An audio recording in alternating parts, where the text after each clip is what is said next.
Marx, Engels, War, Peace and Revolution.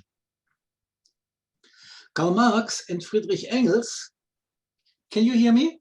Yeah. Okay. Karl Marx and Friedrich Engels made significant changes in their position on war during the 50 or so years of their work collaboration. Initially, they took as their starting point the experiences of the period following the French Revolution and the Napoleonic Wars. However, they turned against the then prevailing conception of history, which had made violence, war, plunder, robbery, etc.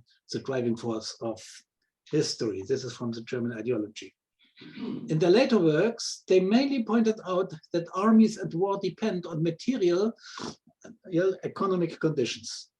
Marx and Engels judge wars according to what influence they would have on the workers' movement and the success of the proletarian revolution. First, a note on quotations. Lawrence and Wishart, who hold copyright of the Marx Engels collected works in English, have directed Marx Engels Internet Archive to delete all the texts originating from Marx Engels collected works.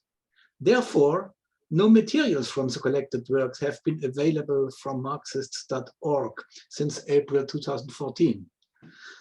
As a result, I refer to the 43-volume German edition of their works published in the GDR, and all translations into English are mine. Generally speaking, we find the approach in the inaugural address of the International Working Men's Association of October 1864, where the revolutionary strategy in the field of foreign policy is characterized as part of the struggle for the emancipation of the working class.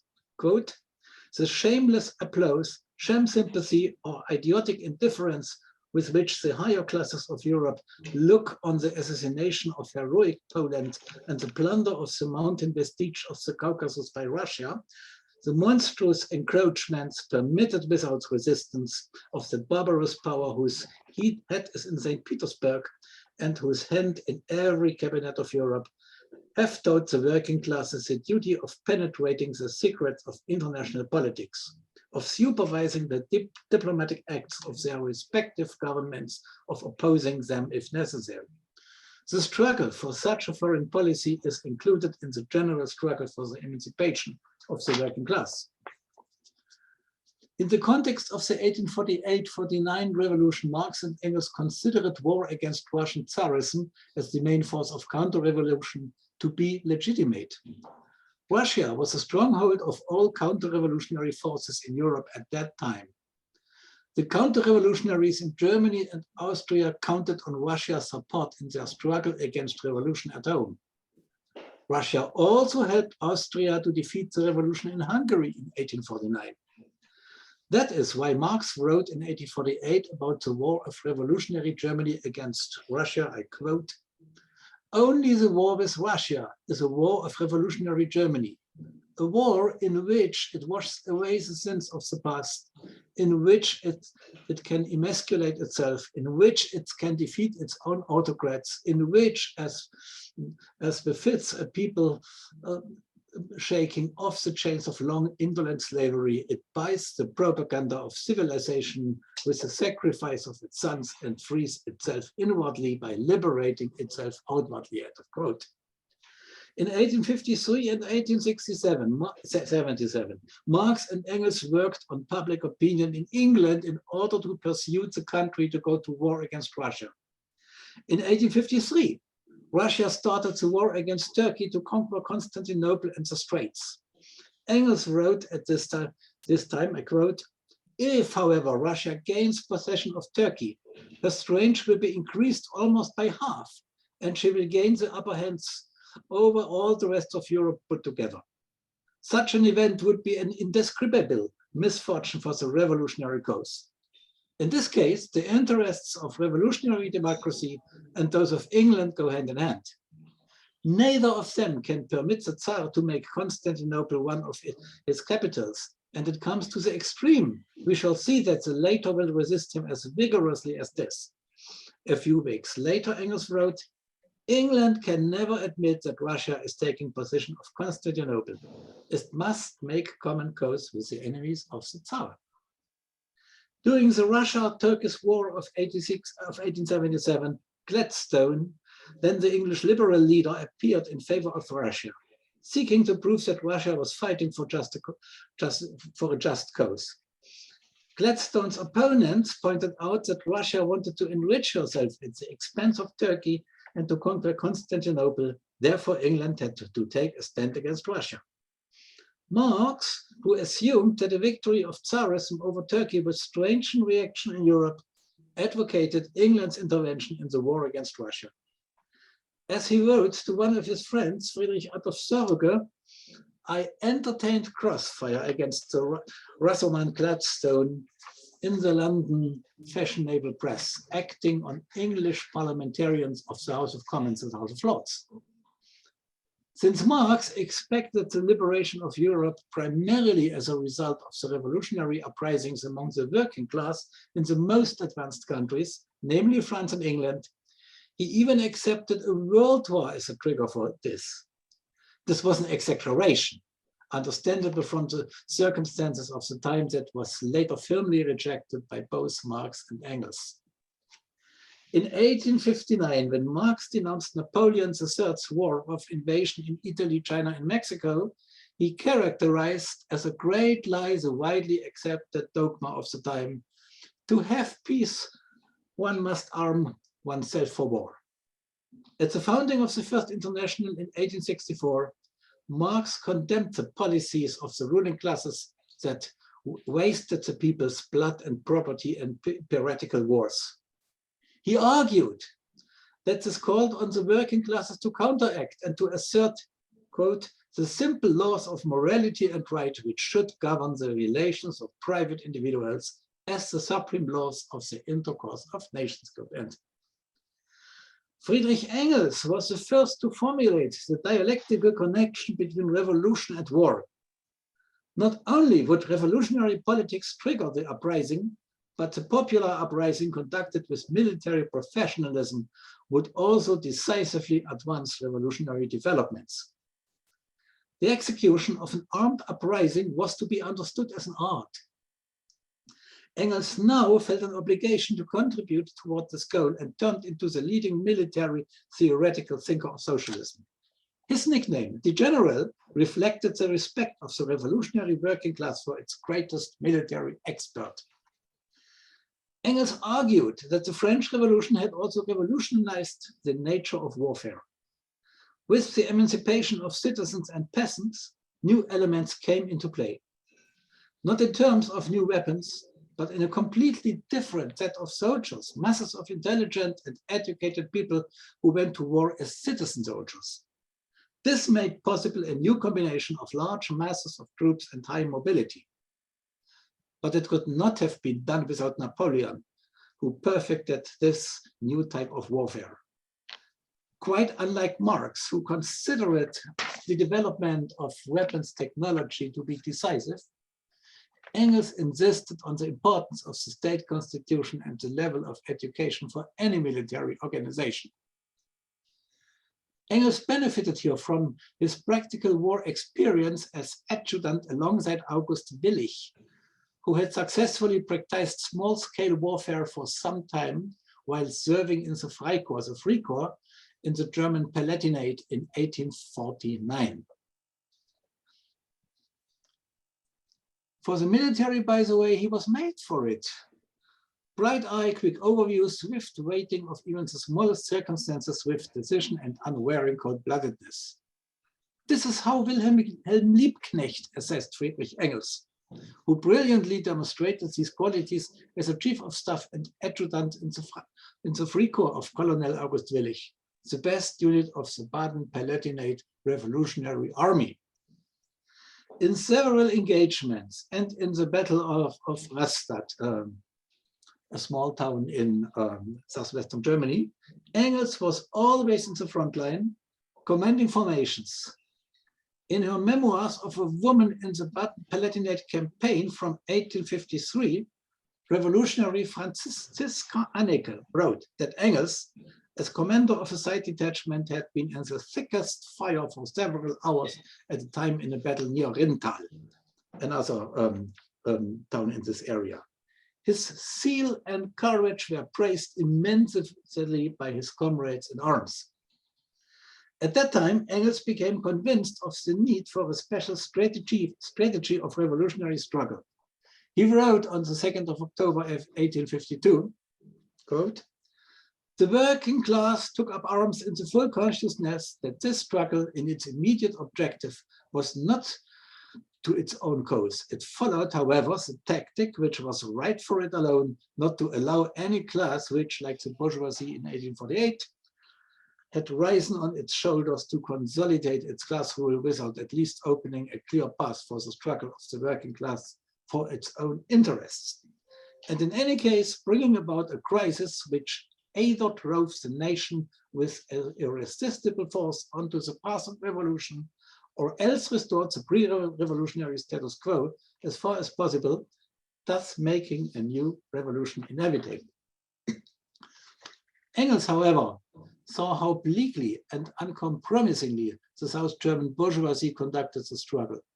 Quote, "As for the fighting itself, military operations have never been conducted more carelessly and stupid than under the Baden commander-in-chief named Siegel, a former lieutenant in the regular army.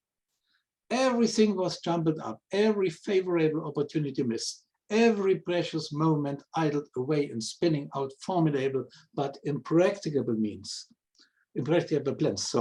Every precious moment idled away in spinning out formidable but impracticable plans, for the repetition, until when finally the gifted Paul Miroslavsky took command. The army, disorganized, beaten, discouraged, inadequately supplied, faced an enemy 4 times as strong, so that the new commander had nothing left to be fight a glorious but unsuccessful battle at Waghäusel, execute a skillful retreat, deliver a last hopeless engagement under the walls of Rastatt, another town there, and abdicate. The working class," he said, "must nevertheless support the struggle of the bourgeoisie to achieve its goals. For this is the very condition of future victories for the workers." The end of the 1850s saw the revival of the proletarian and democratic movement and the strengthening of the nation liberation struggle of the oppressed people. The beginnings of a revolutionary upsurge appeared in the European countries. The long period of political reaction which had occurred after the defeat of the revolution of 1848-49 came to an end. As Marx and Engels had foreseen, the impetus for the general political revival came from the economic crisis of 1857-58, the first world economic crisis in the history of capitalism, caused by the deep contradictions inherent in this social system. While Marx concentrated on questions of political economy, Engels turned increasingly to military science. In April 1859, Engels anonymously published a pamphlet in Germany, Po and Rhine, which set out Marx and Engels' position on the Italian crisis and the impending war. The pamphlet was intended for a wider audience, including the bourgeois reader. Therefore, Engels emphasized war historical and military strategic points of view. Nevertheless, the whole pamphlet is imbued with the idea that the revolutionary democratic path to the unification of Italy as well as Germany must be defended from the proletarian point of view, from the point of view of proletarian internationalism. It proved that the reactionary policy of the ruling classes pursued under the pretext of defending national interests was incompatible with the real national interests of the Italian and German people. Engels' pamphlet exposed the annexionist desires of Bonapartist France to the left bank of the Rhine, based on the reactionary theory of natural frontiers, which, as Engels wrote, always serves to justify an aggressive policy. Engels gave a decisive rebuff to the representative of pro-Austrian circles of the German bourgeoisie who preached the chauvinist idea of a formation of a Central European great power under the hegemony of Austria and the subordination of all other nations of Central Europe to the Germans. At the same time, Engels showed the counter-revolutionary character of the plans to create a little Germany under the suzerainty of the Prussian Junkers, the landlords. As a supporter of the liberation of Lombardy and Venetia from Austria, Engels proved that an independent Italy would be advantageous to Germany both politically and militarily. He emphasized, instead of seeking our strength in the position of foreign soil and in the suppression of a foreign nationality, which only prejudice can deny the future viability of, we shall do better to see it that we are one and strong and in our own house. In the years that followed, Engels repeatedly addressed the phenomenon of the so-called Little War, which he saw as the key to the Revolutionary People's War. After the Italian defeat at the hands of Austria and Novara on the 23rd of March, 1849, Engels wrote in the Neue Rheinische Zeitung of the 1st of April of the same year, quote, "It was a mistake from the outset for the Piedmontese to oppose the Austrians with merely a regular army, for them to want to wage an ordinary bourgeois honorable war with them. A people that want to conquer its independence must not limit itself to ordinary means of war. Insurrection en masse, revolutionary wars, guerrillas everywhere, that is the only means by which a small people can cope with a great one, by which a lesser army can be put in a position to resist the stronger," end of quote. He repeated, "But insurrection en masse, the general insurrection of the people, these are means which royalty shrinks from using. These are means which only the Republic employs. 1793 furnishes proof of this. These are means whose execution usually presupposes revolutionary terrorism. And where has there been a man who could decide to do this?"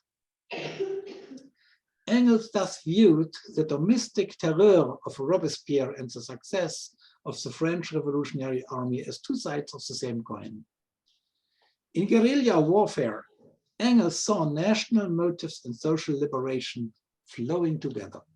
Here, Prussia's war of liberation against Napoleon also entered this view. His essay, Prussian Franc-Tireurs, praises the Freikorps leader, the Freikorpsführer Ferdinand von Schill, in the defense of Kolberg in 1807. Blücher's chief of staff August Neidhardt von Gneisenau as a man of genius, and the Prussian Landsturm Order of 1813 as an exemplary manual for Franc-Tireurs. The people in arms, the guerrilla warfare on the masses was for Engels a necessary way to throw off the French yoke. The desirable characteristics of a military leader in the socialist revolution were already prefigured in the War of Liberation of 1813 to 1815 against Napoleon. Thus, in 1857, Marx and Engels evaluated this war as half a people's war, a war of insurrection, and admired Blücher's foolhardily bravura as well as his enormous talent to inspire the common man for himself. No wonder that the Prussian philosopher of war, Major General Karl von Clausewitz, soon came to the attention of Engels and through him also to Marx. In the winter of 1857, after studying the general's historical writings, Engels turned to his major work on war and found here a similar dialectical conception of politics and war. He wrote to Marx at the beginning of January 1858, "I'm now reading, among other things, Clausewitz on war. Strange way of philosophizing, but very good in substance." Marx and Engels were not only superficially concerned with Clausewitz, but in fact dealt with his writings in detail. They used Clausewitz's vocabulary extensively, as the dialectical quality of the general's way of thinking was recognized by both of them.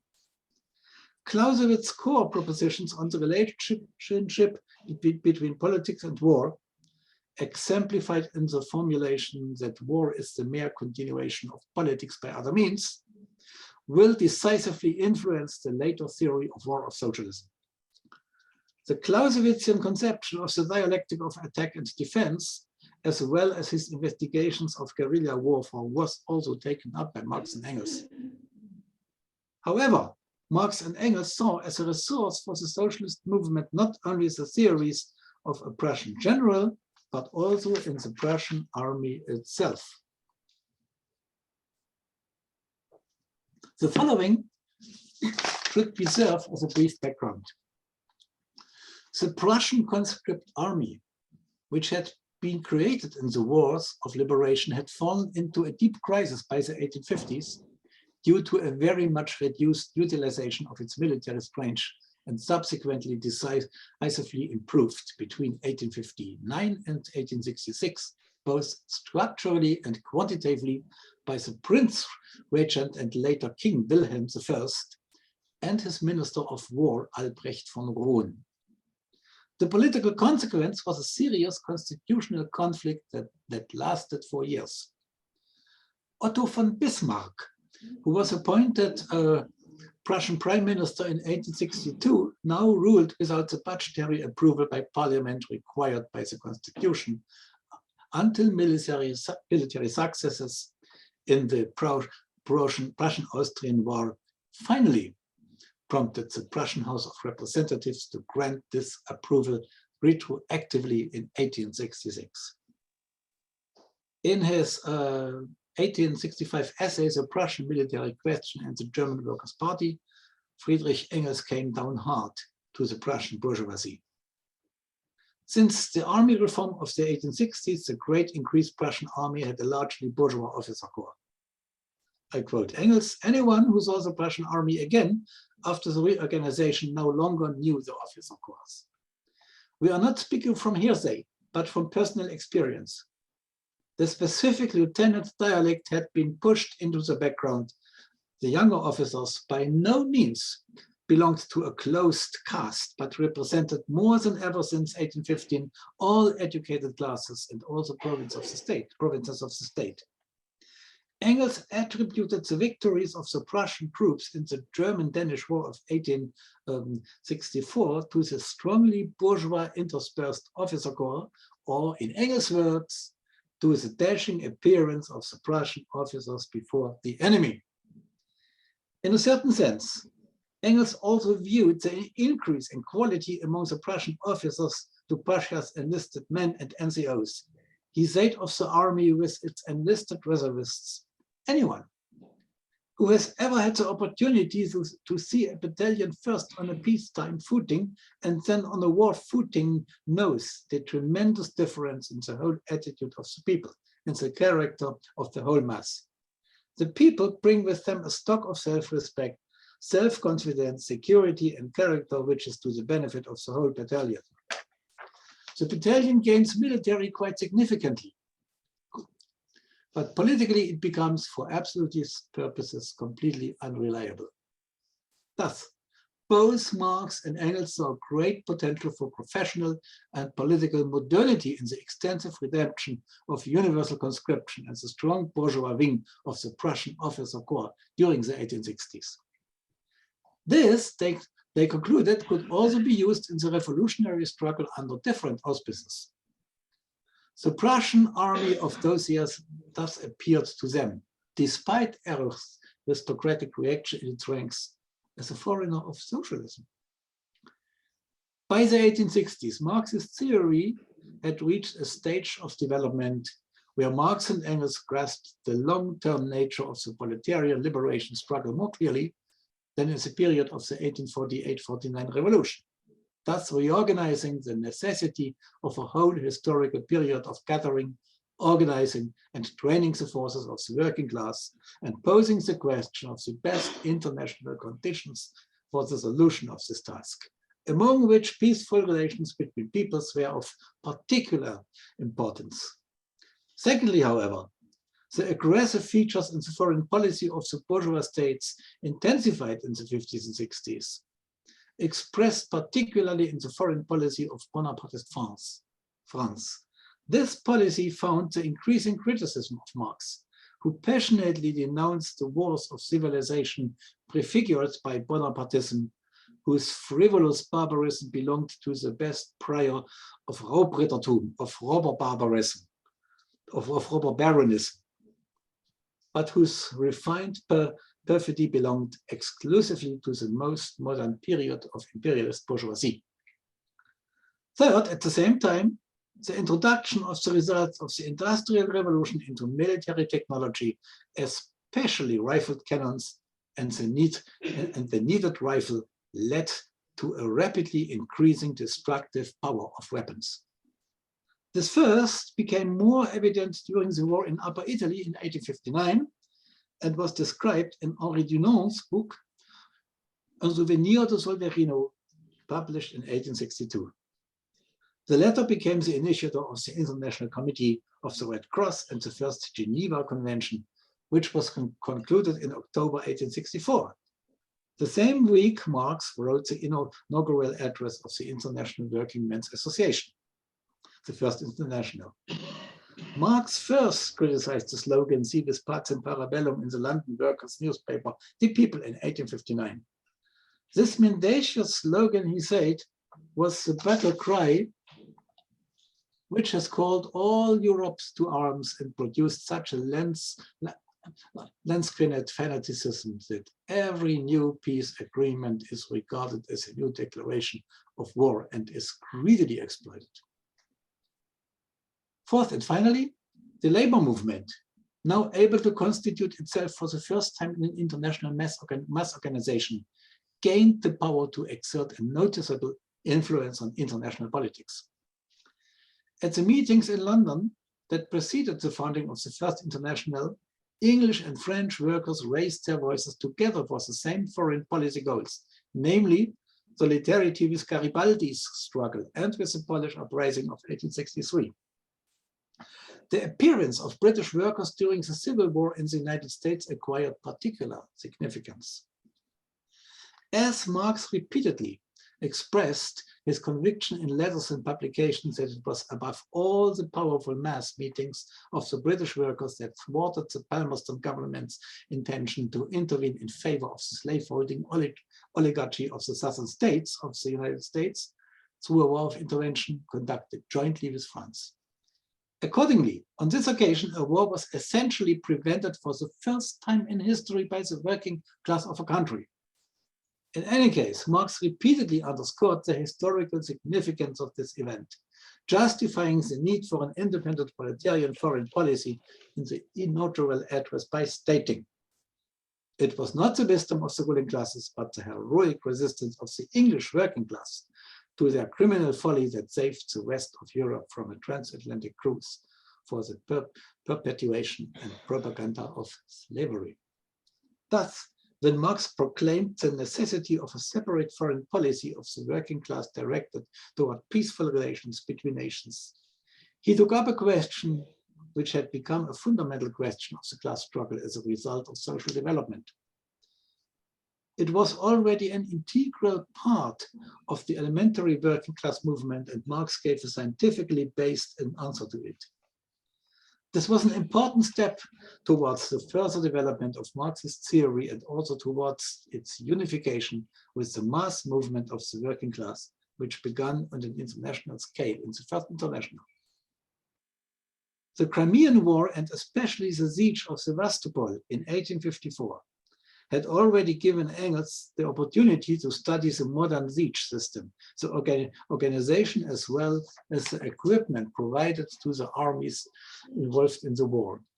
On the 15th of November, 1854, he wrote in the New York Daily Tribune, "The siege is a clear proof that in the same degree that during the long period of peace, the material of war has been improved by industrial progress, the art of war has degenerated. If Napoleon had seen the batteries in front of Sevastopol starting from 8 and 10-inch guns, he would have irresistibly had a fit of laughter." Of course, Engels, being the German patriot that he was, followed the German War of Unification, the German-Danish War, the German-Austrian War, and finally the Franco-Prussian War of 1870-71, commenting on it every week in a long series of articles. He then succeeded in making another surprisingly accurate prediction. A few days before the surrender of France, when he predicted the outcome of the Battle of Sedan in one of his articles. Marx and Engels viewed the Franco-Prussian War of 1870 in a differentiated way. First, as a defensive war of Germany against the Bonapartist invasion. At the same time, they warned the German working class that victory or defeat would be equally disastrous if the strictly defensive character of the war were abandoned and it degenerated into a war against the French people. Marx, on behalf of the General Council of the First International, expressed the conviction that the alliance of the workers of all countries will eventually eradicate war. As a vision of the future, he saw a new society whose international principle will be peace, because the same principle will prevail amongst them every nation, labor. The stand of the General Council of the International, founded by Marx and Engels, played a considerable part in the preservation of the internationalist peace position of the working class groupings of Germany, France, and England during this war. In particular, the social democratic deputies in the North German parliament, the Reichstag, August Bebel and Wilhelm Liebknecht, passed the test as principal opponents of any dynastic war and accepted the charge and condemnation as high traitors. France's declaration on war on Prussia on the 19th of July 1870 was not yet known in London when the General Council decided that evening at Marx's instigation to respond to the internationalist appeal of the Paris member of the International against Napoleon III's war policy with an address of its own, submitted by Marx to the subcommittee just 4 days later. The General Council unanimously adopted this first address on the war on the 26th of July. Its members strongly condemned the Times' refusal to print it and immediately donated funds for a pamphlet issue. In that address, Marx recalled the foreign policy of the working class proclaimed in the founding appeal of the International, which aimed at peaceful relations between nations and evaluated both the foreign policy of Napoleon III and that of his opponent Bismarck as proof of the need to fight for such policy. To be sure, Marx left no doubt that Germany was objectively fighting a national defense struggle because Bonapartist France wanted to prevent the constitution of the German nation state. But he denounced that Bismarck had deliberately instigated this war in order to be able to unify Germany from above, and warned that this war could turn into a war of conquest.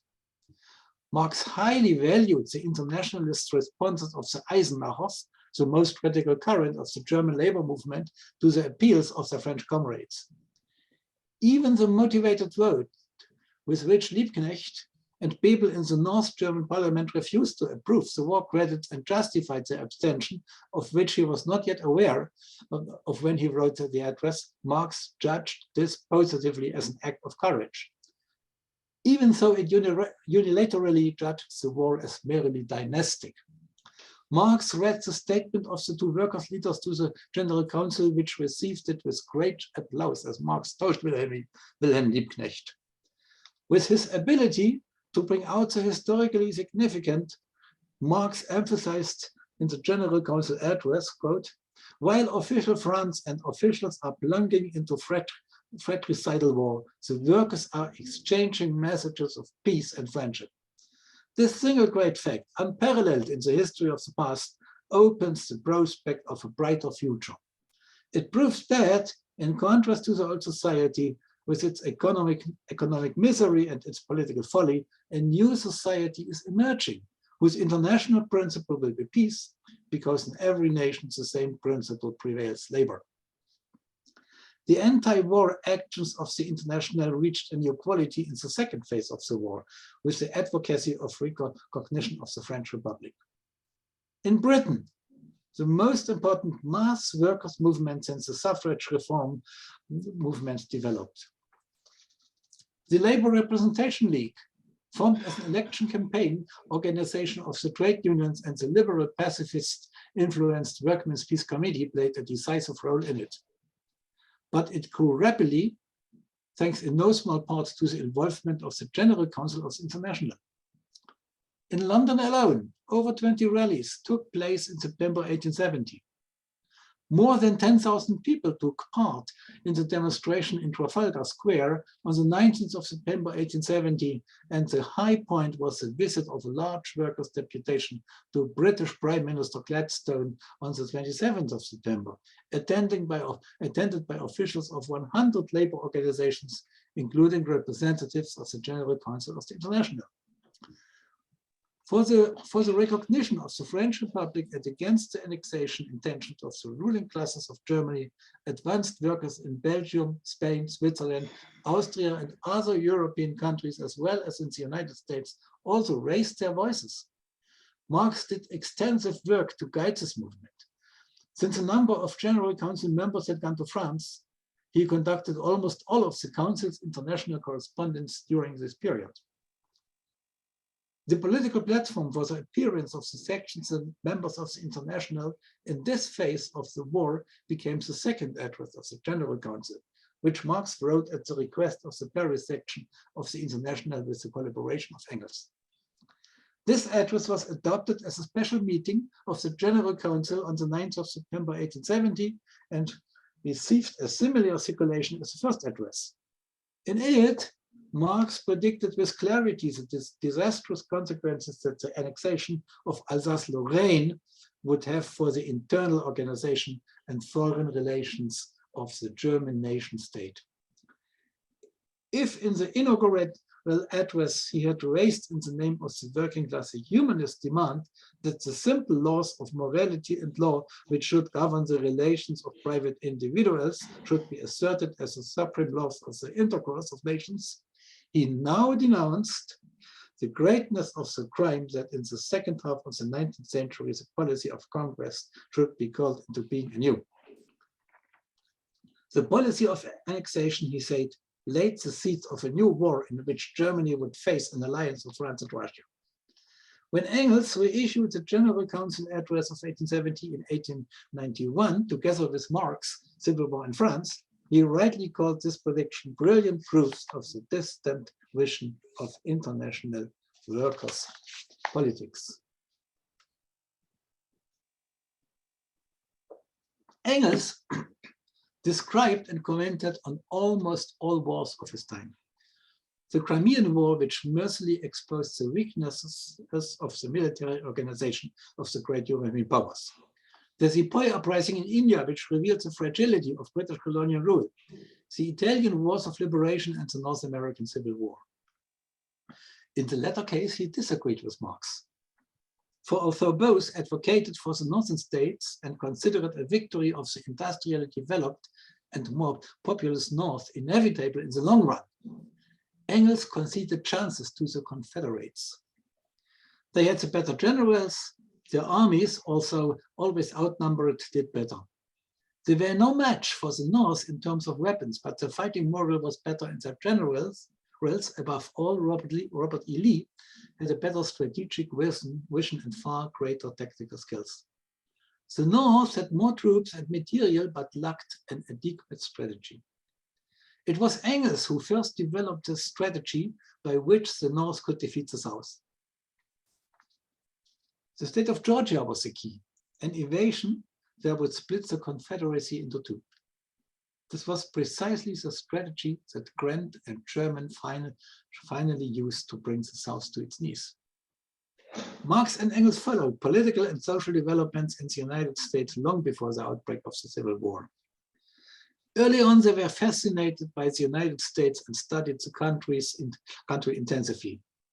In this context, the United States served as a model for capitalist development, for example, in terms of regional accumulation and the unfolding of capitalist relations with the remnants of feudal structures. In writing the German ideology shortly before the 1848 revolution, Marx and Engels described the United States as the most perfect example of the modern states in the sense of a bourgeois republic. They recognized an incomparable engine of regional and global progress in the economic dynamics unleashed in the United States of the 19th century. Against this background, They also initially welcomed the annexation of northern Mexico, an attitude they later revised, however. In addition, they maintained private contact in the States, and starting in 1851, Marx wrote for the New York Daily Tribune. Marx and Engels' engagement with the Civil War thus took place in the context of a comprehensive preoccupation with developments in America. Nevertheless, the 1860s were the phase in which they dealt with them most intensively. Marx and Engels discussed the course of the Civil War and its background in numerous letters and commented publicly on events, especially in the Wiener Presse and the Tribune. Marx was clear that the war had not been started with the intention of abolishing slavery. For him, the South was the real aggressor, fighting the war for the system of slavery. Thus, he said, the question which underlies the whole Civil War is the slavery question. But the Northern leadership did not ask this question at the beginning. For Marx, slavery was a historical social formation, but at the same time an essential part of regional accumulation. The paradox was, I quote him, that the enslavement of Black people excluded free wage labor, that means the basis of capitalist production, but it was nevertheless the historic basis of our present industry, just like machines, credit, etc. For it was slavery that gave the colonies their value, created world trade, which in turn was the necessary condition of large-scale mechanical industry.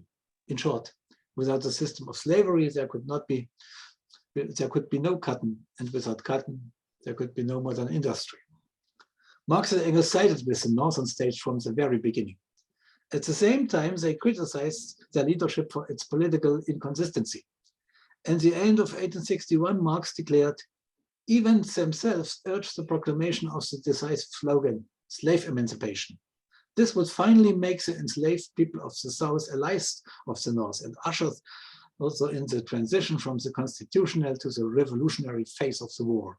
But he complained, tender consideration for the border states had struck the leadership of the North with incurable weakness, pushed it into half measures, and above all, kept it from naming the roots of the evil, by which he means slavery itself. Engels always intervened directly in the geostrategic and geopolitical debates of his time. He criticized and refuted the theory of natural frontiers, popular at the time in all the nation states of Europe, in 2 pamphlets. According to this theory, the Germans, in order to defend the Rhine frontier in Upper Italy, should take up arms against France and the Po. The 2 pamphlets appeared anonymously in 1859 and 1860 and caused a furore. Engels, a manager and capitalist in Manchester, a highly respected member of society, was not allowed to present himself publicly as a journalist and military critic. As a result, people in Berlin suspected a retired Prussian general as the author of the much discussed writings. No one thought of the royal Prussian bombardier Friedrich Engels. Marx was also heavily impressed by Engels' geostrategic and geopolitical analysis and praised him highly. He went so far to ask Engels for an outline of military and war history. He wanted to include it under Engels' name as an appendix to the first volume of Capital. But Engels had too many scruples, was too obsessed with detail to deliver the essay Marx wanted. He knew the history of war, the changes in warfare and military organization too well to be tempted into simple formulas. Weapons technology and its developments, as important as it was in the craft of war, was by no means regarded by him as the one all-determining factor. At least as great were the influence of the constitution of the state, the social order, education, military training, and the military actors themselves. Engels followed Clausewitz. For him, war was a political phenomenon, not a clash of weapons technologies. Engels proved his strategic eye again and again, even if he sometimes missed the mark, as on the eve of the Battle of Königgrätz in 1866, when he predicted an Austrian victory. But on the whole, he was astonishingly right. He foresaw the First World War very accurately. For unlike the European professional military commanders who only turned up their noses at the Civil War armies in America, he had studied the course of this war in detail. It was clear to him that all wars of the future would be industrial wars in which the new means of communication, the railway and the telegraph, would play a decisive role. The experience of the war of 1870-71 strengthened this conviction. Politically, the major European powers had maneuvered themselves into an impasse that was bound to lead to a general war sooner or later. Not because capitalism as such would give birth to war, but because the stupidity of all those involved complemented each other wonderfully, and because all the great powers had entangled themselves into a merciless arms race. Sounds very topical. If war came, it would be a world war. Engels wrote on the 1st of January, 1888. This war would last 3 to 4 years. 10 to 50 million soldiers would slaughter each other and devastate the continent. The war would ruin the entire economy for years to come. Horrendous inflation, national bankruptcies everywhere would be the result. The outcome would be completely open because no one had a decisive lead in weapons technology. Now I quote him. Germany will have allies, but Germany will have her allies and they will abandon Germany at the first opportunity. And finally, no other war is possible for Prussia, Germany than a world war, and indeed a world war of hitherto unimagined extent and ferocity.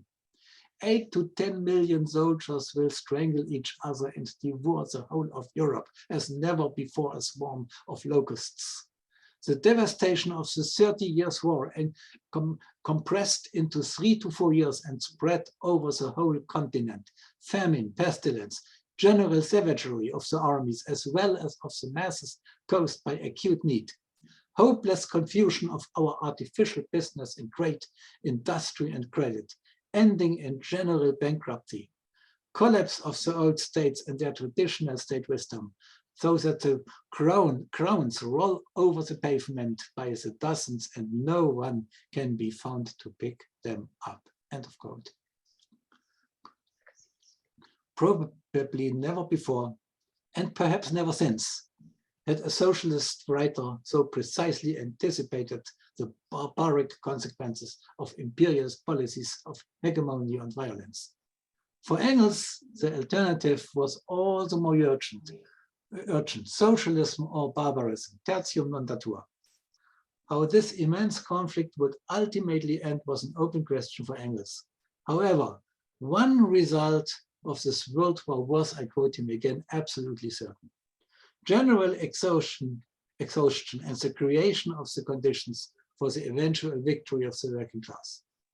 The war may perhaps push us into the background for the moment, may snatch from us some already conquered position. But when they have unleashed the powers which they will not be able to subdue again, it may go as it will. At the end of the tragedy, they are ruined and the victory of the proletariat is either already won or nevertheless inevitable. End quote. Engels was only one on one point. He assumed that weapons technology was so far advanced that significant further developments were no longer possible. He could not yet imagine machine guns, aeroplanes, tanks, poison gas.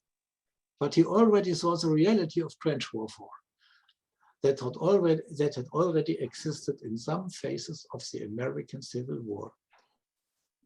Long before that, Engels had already sketched out the German plans of attack against France, the invasion from the north through neutral Belgium. That is, the strategy that later became known as the Schlieffen Plan, according to which the German armies operated in the early stages of the First World War. Whether Belgium's neutrality was more worth than a piece of paper would soon be seen in the event of war, Engels said. However, he also explained why, where, and how this plan was bound to fail in the end. He accurately foresaw the inevitable outcome of the Battle of Marne. In a letter to Friedrich Adolf Sorge on the 7th of January 1888, he wrote, "Nothing can be done quickly, despite the colossal forces. France is protected by very extensive fortifications on the border to the northwest and southeast, and the new installations of Paris are exemplary. So it will take a long time, and likewise Russia is not be taken by storm. Even if it all goes according to Bismarck's wishes, demands will be made on the nations as never before, and it is possible enough that dragging out the decisive victory and partial defeats will produce a reversal at home." End quote.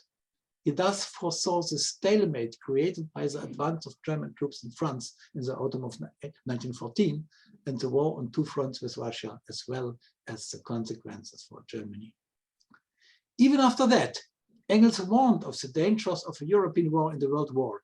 In 1891, he expressed the fear that a new war between Germany and France would first devastate both countries and then the whole continent. His conclusion was, "And that is why the socialists in all countries are for peace." In 1895, shortly before his death, he spoke of the end of the Bonapartist war period and again foresaw that developments would make impossible any war other than a world war of unheard of atrocity and of absolutely unpredictable outcome. Engels, however, did not leave it as his warning cries.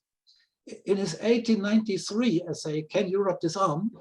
he put forward concrete proposals on how the arms race could be ended and peace guaranteed. He considered the main path toward peace governments could take under the prevailing political conditions at the time was a reduction in the service time of standing armies, with the ultimate goal of transforming them into a militia of the people in arms.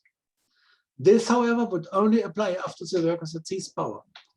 For the time being, general conscription was an advance over any other form of military organization. The American Civil War, Engels already wrote to Marx in January 1868, proved nothing but that the militia system costs quite unheard of sacrifices in money and men because the organization exists only on paper. How would the Yankees have fared if, instead of the Southern militia, they had had a solid army of a few 100,000 men facing them? Before the North organized itself, there would have been in New York and Boston, and with the help of the Democrats, would have dictated peace, where the West could then have played secession. The fellow is good when he says that in the main thing it is good officers and the confidence of the people in the officers, both of which are impossible to obtain the militia system. I still quote Engels. What impressed people everywhere about the militia system are the large masses of people you get at once and the relative ease of training people, especially in front of the enemy. The latter, however, is nothing new. The old Napoleon was also able to lead 3 months recruits forming into regiments in front of the enemy. But this requires good cadres and again something different from a Swiss-American militia system. At the end of the war, the Yankees still had very inadequate cadres. Since the introduction of breech-loading rifles, the militia system has really come to an end, which is not to say that not any rational military organization lies somewhere in the middle between the Prussian and the Swiss. Where? That depends on the circumstances of each case. Only a communistically established and educated society can come very close to the militia system, and even that asymptomatically. How many minutes do I still have? We've got 5 minutes. 5 minutes. Okay, thank you. Thank you. I will use this 5 minutes. Okay, so yeah. A few months after Lenin's death, on the 21st of January 1924, Leon Trotsky's review of Friedrich Engels' war writings appeared. By this time, as you know, the internal party struggles over the correct line for building socialism had gained dramatic momentum. In the process, Trotsky became an opponent of the tripartite alliance of Zinoviev, Kamenev, and Stalin, who in turn spread Trotsky's errors everywhere. Against their polemics, Trotsky relied on his theoretical authority, including on questions of military history, to continue to present himself as indispensable as People's Commissar for War. A year later, as it will known, he was deprived of this office. In 1926, he lost his mandate in the Politburo and was expelled from the Communist Party in 1927. His further tragic part is well known. The main part of Friedrich Engels' book is an analytical chronicle of the Franco-German War of 1870-71, wrote Trotsky in his review. Of Marxism or dialectics, Engels speaks not a word in any of these essays. This is not surprising, since he was writing anonymously for an arch-bourgeois newspaper, and at a time when the name of Marx was still little known. But it was not only these external causes that led Engels to abstain from all general theoretical discussion. We may be convinced that even if Engels had had the opportunity at that time to discuss the war events in the revolutionary Marxist newspapers, with a far greater freedom in the expression of his political sympathies and antipathies, he would nevertheless hardly have approached the analysis and evaluation of the course of the war in any other way than he did in the Pall-Mall Gazette. Engels did not bring into the field of war science any abstract doctrine from outside, nor did he set up any tactical recipes newly discovered by him as universal criteria. That which was broadly correct for France and Germany in 1870, Trotsky continued, would undoubtedly no longer apply in our time. It is now impossible to determine the military balance of forces merely by the number of battalions. It is true that the infantry remains the main factor in battles today. But the role of the technical coefficient in the infantry has grown enormously, and to a very unequal degree in the various armies. We have in mind not only the mitrailleuses, which in 1870 were still a miracle working, not only the artillery, which has greatly increased in number and importance, but also completely new aids, the motor car, both for war and for transport purposes, aviation and war chemistry. Without taking these coefficients into account, a statistic which dealt only with the number of battalions would now be completely unreal. I still quote Trotsky. But one might ask, where is Marxism after all? The answer to this would be that it is expressed to a certain extent precisely here. One of the basic philosophical premises of Marxism is that truth is always concrete. This means that one cannot dissolve the craft of war and its problems into social and political categories. War is war, and the Marxist who wants to judge it must be mindful of the fact that the truth of war is also concrete. And this is what Engels' book teaches above all. But it is not only that. If military problems must not be dissolved into general political problems, it is equally inadmissible to separate the former from the latter. As we have already mentioned, war is a continuation of politics by special other means. Clausewitz formulated this profound dialectical thought. War is a continuation of politics. Whoever wants to understand the continuation must be clear about what precedes it. But continuation by other means means it is not enough to be politically well-oriented in order to be able to correctly assess the other means of war. Engels' greatest and incomparable merit was that in deeply grasping the independent character of war, with its inner technique, structure, methods, traditions, and prejudices, he was the greatest authority when it came to grasping the fact that war is ultimately subordinated to politics. Thank you very much for your attention.